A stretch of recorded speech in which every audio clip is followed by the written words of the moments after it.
Today we will start a new topic, that is the stresses in a composite. I request all the students to switch off their mic. Okay, today we will start a new topic, that is the stresses in a composite section. Until now, what we have done is we have calculated what are the stresses in the straight bar, and we have calculated the extension in the straight bar, and also we have calculated the extension or elongation in a tapered cross sections. The cross section are of a rectangular and a circular, and also we have derived the equations for the elongation in a rectangular tapered bar and a circular tapered bar. Okay, so today's topic is stresses in a composite section. First, we have to understand what is a composite section. So the component that is fabricated from the two material, the component that is fabricated from the two or more materials is called as a composite component, and the resulting section of such a component is called as a composite section. So why should I go for this composite section? The advantage of using this combination of a different material is to use a large quantity of a low modulus material in a region of a low stress, and a small quantity of a high modulus material in a region of a high stresses. So what is the meaning of this one? So we have to understand the meaning of the second point, that is what is the advantage. When I say low modulus of a material, like if I take two material, let me take the concrete as a material. So you might be knowing the concrete mixture. It is a mixture of a cement, sand, and small pebbles. Okay, so the Young's modulus of the concrete is less compared to the Young's modulus of the steel. Okay, so in the sense, the best example for the composite section is reinforced concrete column. So what it actually has is, suppose if the pillar is there like this,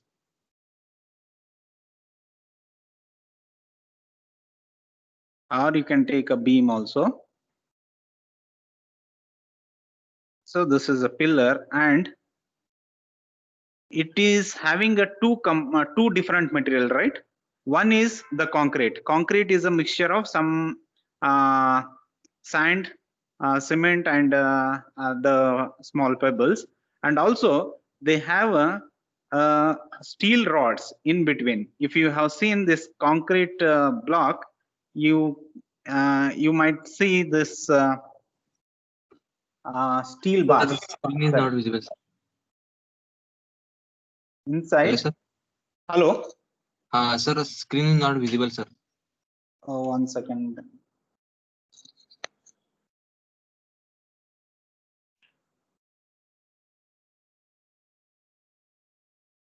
And now? Yes, sir. Okay. So now, what happened? You can see this concrete bar, and it has a steel rod inside, and there is a mixture of a concrete. So that we call it as a composite material. Okay. Hello, switch off the mic. Now, so this we call it as a composite material. Similarly, the another example for the composite section is a steel rod encased in the copper tube, firmly built at the ends, subjected to an axial tensile load. Hello, on the this one mic.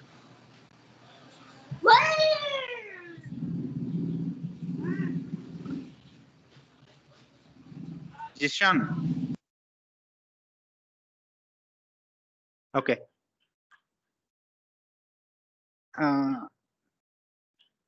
So in a nutshell, what I can call here is a composite section has a two or more materials, and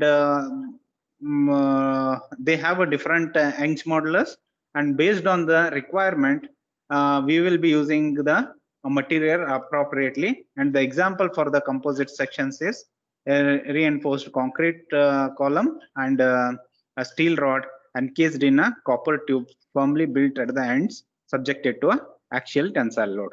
Now we will understand how we can design this composite sections for different purposes. Okay, so to do that one, let me consider a component. Let me consider a component having a two materials subjected to a compressive load. So here a compressive load of P is applied on both the sides, and I am using a two material. One, I call it as a material 1. It can be anything. Let me take it as a steel or a brass. Okay, and there is another material M2, and correspondingly we should know what are the properties and cross section of those material. So for that one, I will say the Young's modulus of material 1 is E1 and Young's modulus of material 2 is E2, and cross section area of material 1 is A1 and cross section of material 2 is A2. Now, since both the material are bound together, and then I am applying a same load on that one. In the sense, the total load applied should be equal to the load that is carried by material 1 plus load carried by a material 2. So let me call the total load applied is P is equal to P1, that is the load taken by material 1, plus P2, the material and the load taken by a material 2.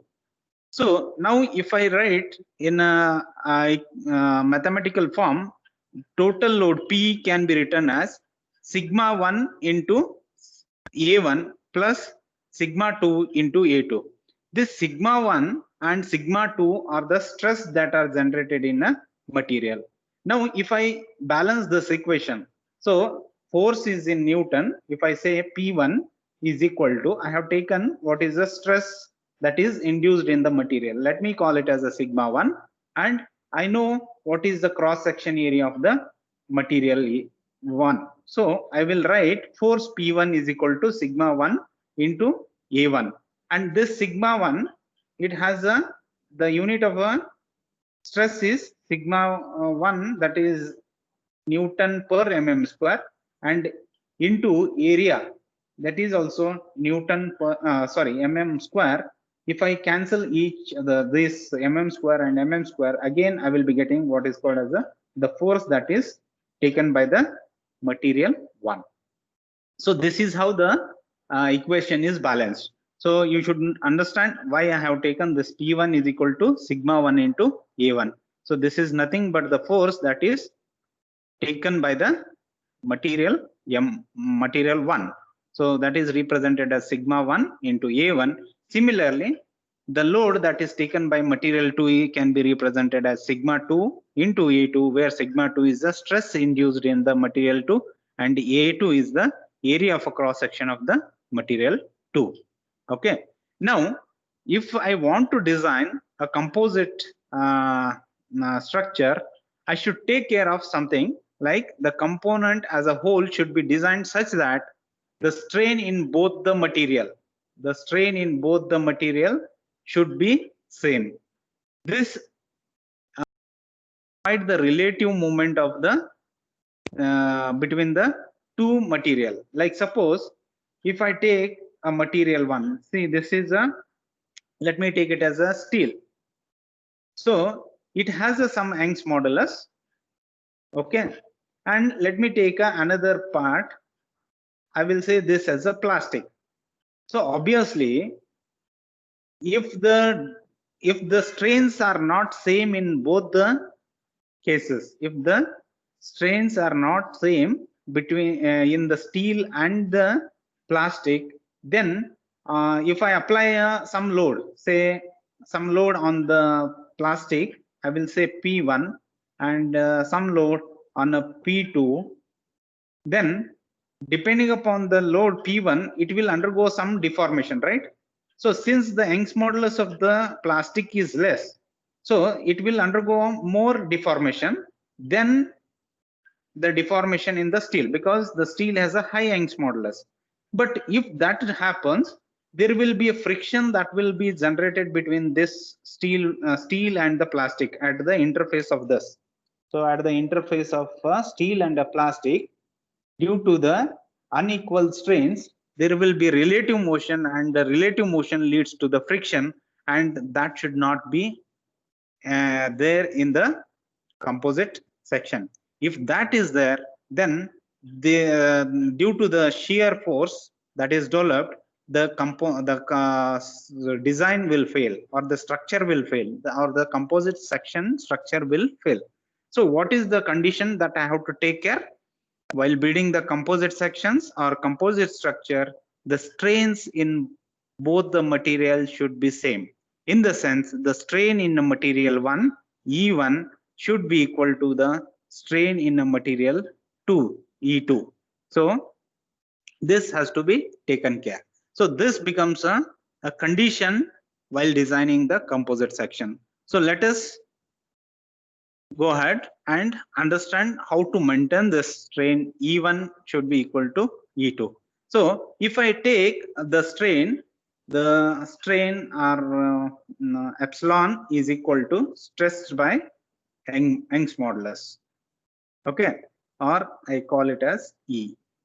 The strain is given by stress by Young's modulus.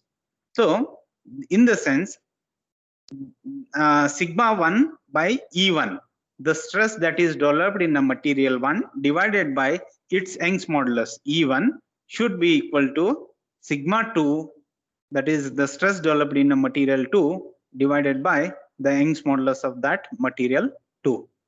Now, if I take sigma 1 is equal to E, I will take this E on a right hand side. So it will come here. Then I can write this as a sigma 1 is equal to E1 by E2 into sigma 2, and that I call it as a equation A. And here E1 by E2 is called as a modular ratio. So this is a constant which we call it as name it as a modular ratio. Therefore, from equation A, from this equation, it can be said that the stress in one material is modular times the stress in the other. So this equation you can remember, and it is useful while solving the problem. Okay. Now let us take an example of the composite structure, and we'll solve one problem, and we will understand how the this composite structures will help us to take different loads and design the structures appropriately. So let me take a square column of a reinforced concrete is compressed by an axial force P. What fraction of the load will be carried by the concrete if the total cross-sectional area of a steel bar is 1/10 of the cross-section of the concrete, and modulus of elasticity of a steel is 10 times that of the concrete? So here I should understand the given condition. What was the condition for we have come across two conditions in while designing the composite section. That is, the load P is shared by the steel and the concrete. This is a mandatory. Like the structure will take the load P and it will be shared by two material. One material is concrete and another material is a steel. Now, if I take the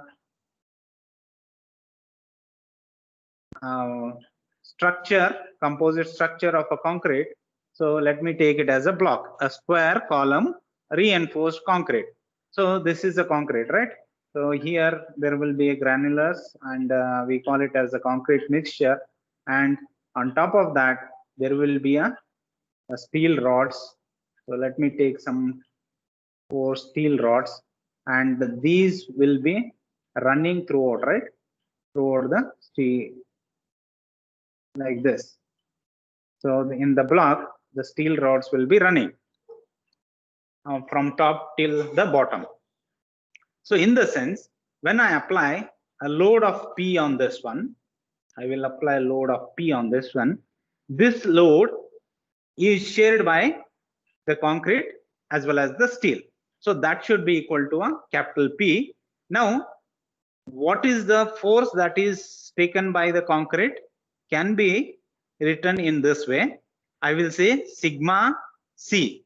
Sigma C is the stress that is developed in the induced in the concrete into the cross section area of the concrete. So that is AC plus S, that is the stress induced in the steel into area of a cross section of a steel, that is AS, should be equal to a total load, that is P. Okay.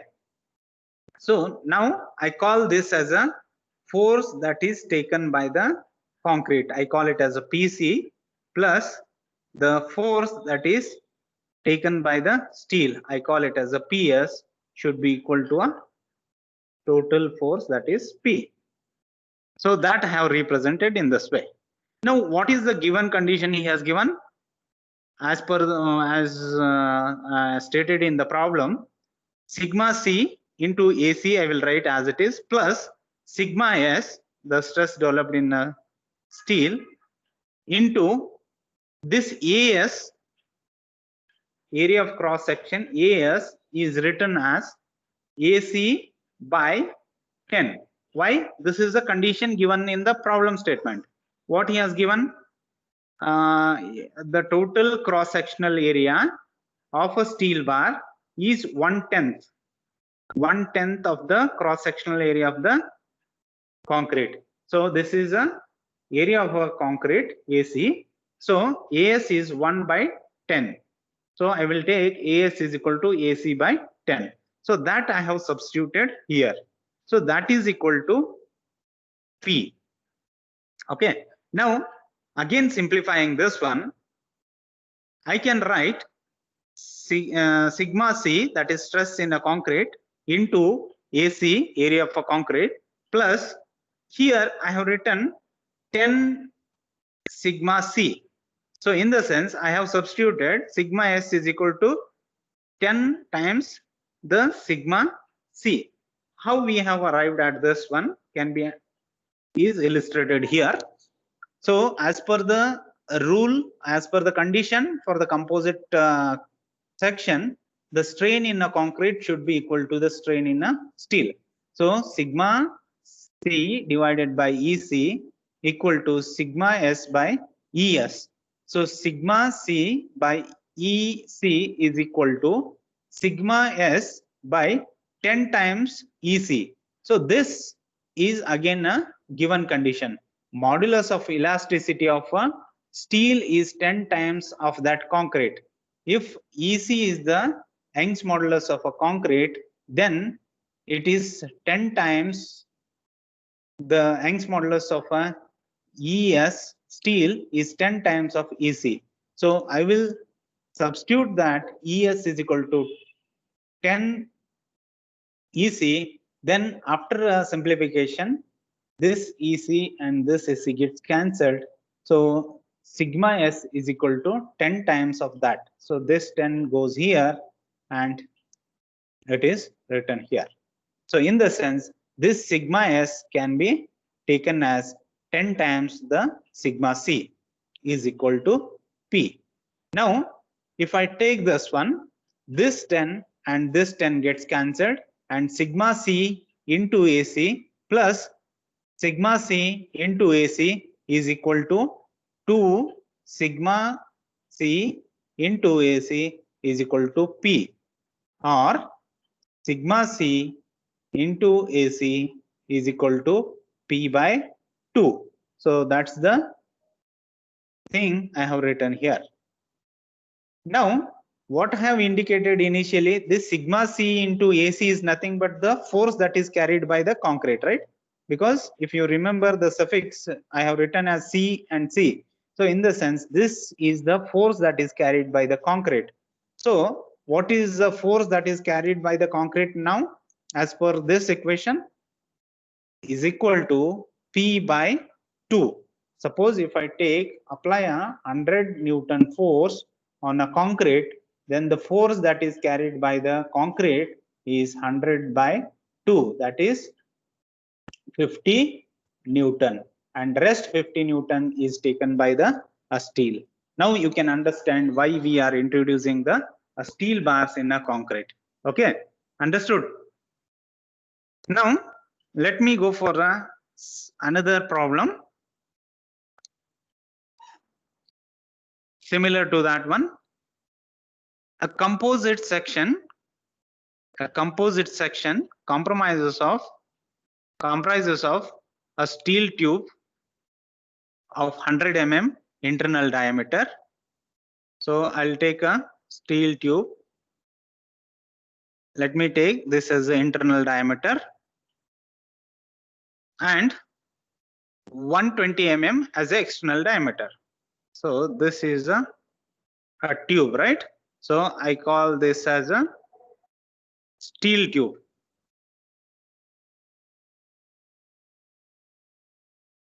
So I can say it as a steel pipe.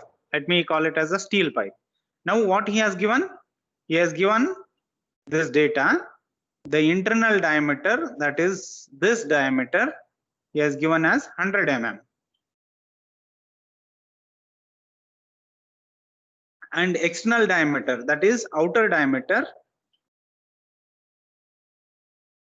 he has given as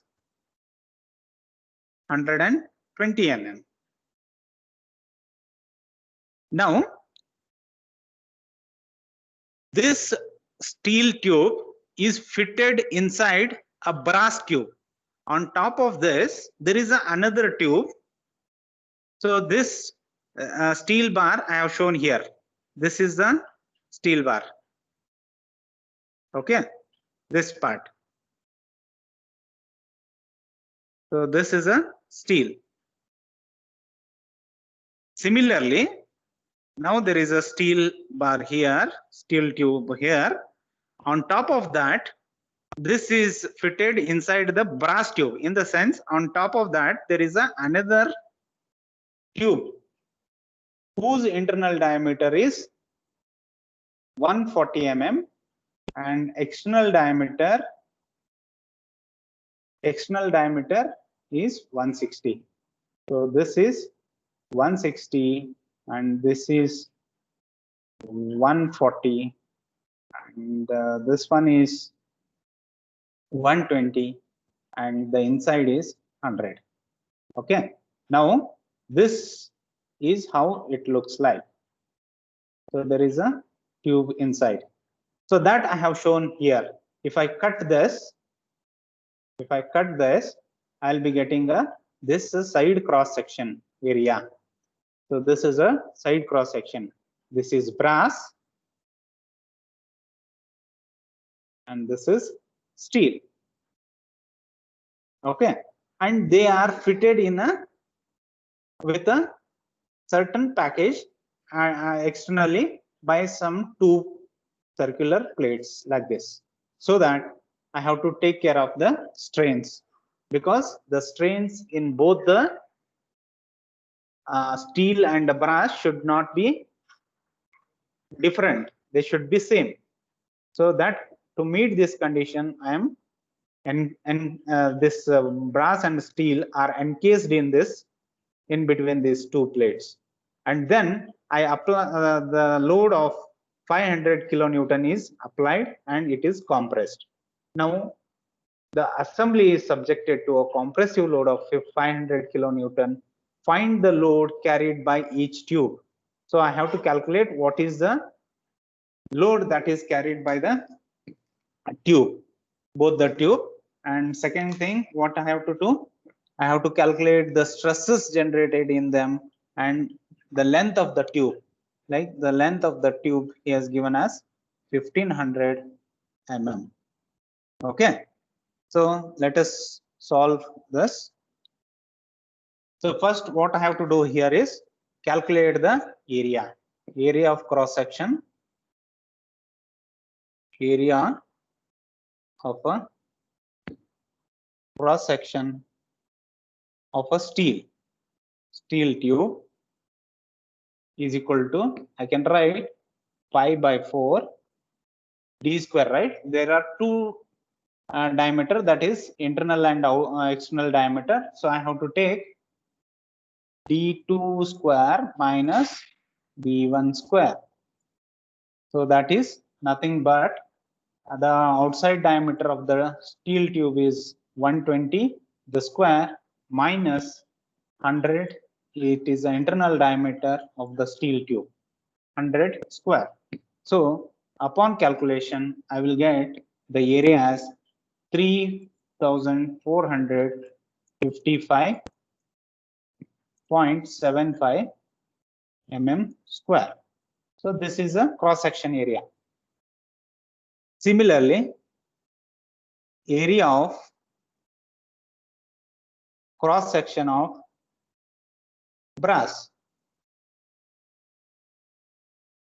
Again, I will use the same formula, pi d square d1 square minus d2 square. So the external diameter of the brass is 160. So it is 160 the square minus internal diameter is 140. So it will be a 140 the square. And upon simplification, I'll get this as a 4,712.38 mm square. Okay, so once I get the areas, now I have to check the condition. What is the condition? The strain in a brass should be equal to the strain in a steel. For that, I will take sigma B by EB, that is Young's modulus of the brass, is equal to sigma S divided by ES. So Young's modulus of the steel. So this implies now what I can write is there one data I need. So that is the Young's modulus of a brass and a Young's modulus of a steel. So Young's modulus of a steel is 200 gigapascal and Young's modulus of a brass is 100 gigapascal. Okay, now if I write this, I can write the stress in the steel is equal to sigma B by the Young's modulus of the brass is 100 into this E goes here. So it will be a 200 here because the Young's modulus of the steel is 200 gigapascal. If I cancel this and this, I will be getting sigma S is equal to 2 sigma B. Okay. So let me take the snapshot of this one. Okay. So you note down these values. These values will be used to calculate the force in the steel and the brass later. Okay. Now, once this is done, I have to equate the forces. Total load, that is P is equal to P1 plus P2. So now P1 total load is 500 kilonewton. So 500 into 10 raised to 3 is equal to, so P1 I can write it as, if I take a P1 as a steel, I can write sigma S into AS, area of the steel, plus sigma B into AB, area of a cross section of a B, because I know this term and I know this term also. Okay. Now, if I substitute the values of sigma s, so I have calculated sigma s as 2 times the sigma b, right? So I'll write, just now I have calculated the sigma s in the previous slide. So this is equal to 2 times the sigma b, and AS, area of cross section of a steel, I have calculated as 3455.75. Okay, plus sigma b I will keep as it is, and area of the brass, cross section area of the brass is 4712.38. Okay. Now only unknown term is this sigma b, right? If I simplify this equation, I will be getting what is sigma b. So sigma b, after the simplification, it is 43.01 Newton per mm square. Okay. Now, once this sigma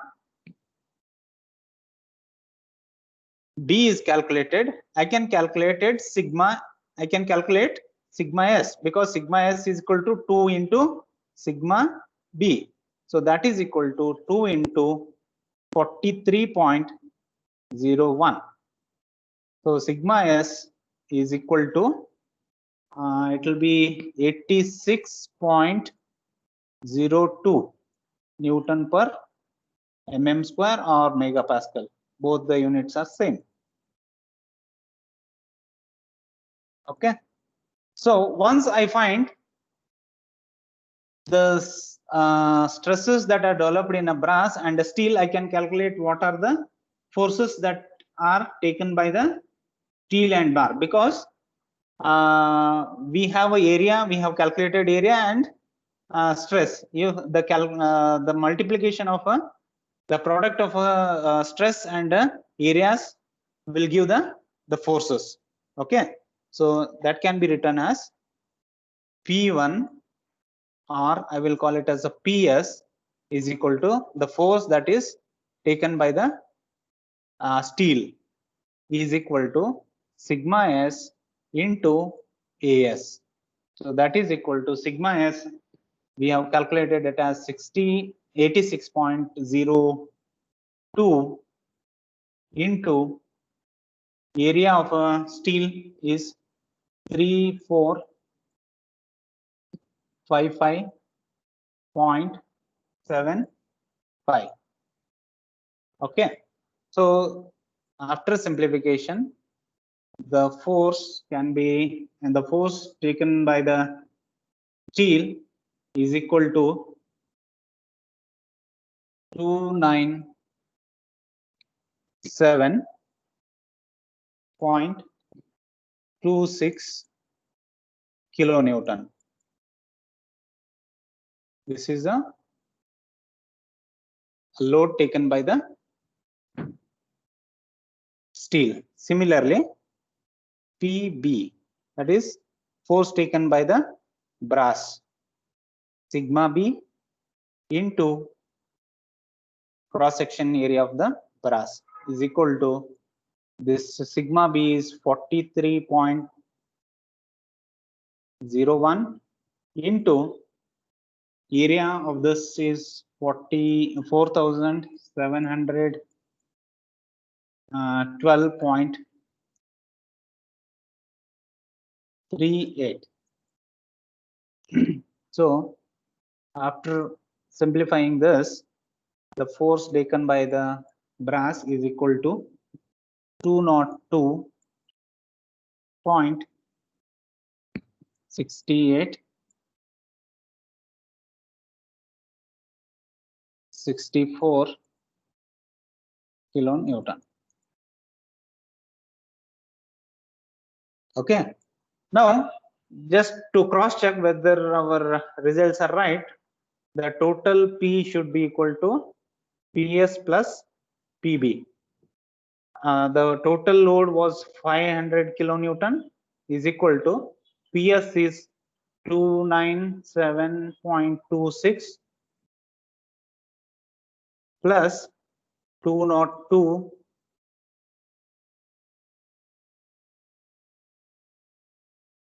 202.64. So it will be a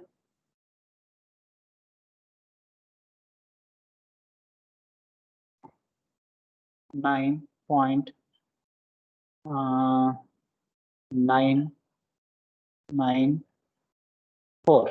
So it is almost equal to. So 0.1 is a error. That is because of the decimal errors. It will be there.